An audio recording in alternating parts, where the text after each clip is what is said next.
पेटे अलफ मरकज़ी election committee जो चेयरमैन साईं गाज़ी ख़ान जमाली साहब, वाइस चेयरमैन साईं चांडियो साहब, सेक्रेटरी पेटे अलफ सिंध पेटे इलेक्शन कमेटी साईं ममताज़ शाह साहब, अरबाब अली बयान साहब, मुर्तज़ा भंगवार साहब, डिवीज़नल सदर सखर साईं जेको आहे सो जतोई साहब, ओतिरा ई क़ाबिल एहतराम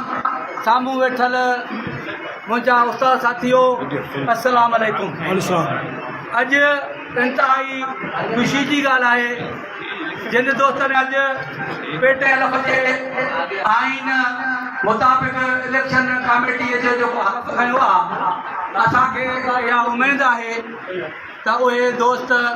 पेटे अलफ जे आइन मुताबिक़ आज़ाद साफ़ ऐं शफ़ाफ़ इलेक्शन कराइण जो बंदोबस्तु कंदा ऐं असांखे साईं गाज़ी ख़ान जमाली, साईं ममताज़ शाह, साईं अरबाब परियाड़, मुर्तज़ा भंगवार साहब ऐं चांडियो साहब जेको वाइस चेयरमैन थियो आहे, इन्हनि में इहा ई उमेदु आहे त पेटे अलफ जे वसीअतर मफ़ादनि जे लाइ तंज़ीम जे आइन मुताबिक़ हर यूनिटनि में जमहूरी अमल तहत इलेक्शन थींदी ऐं हुन इंशा अल्लाह ताला उहा इलेक्शन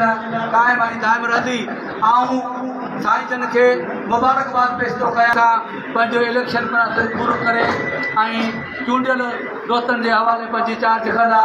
इंशा अल्लाह पेटे अलफ उस्तादनि जे हक़नि जे लाइ हर दौर में अमल जो मैदान में आहे ऐं रहंदी।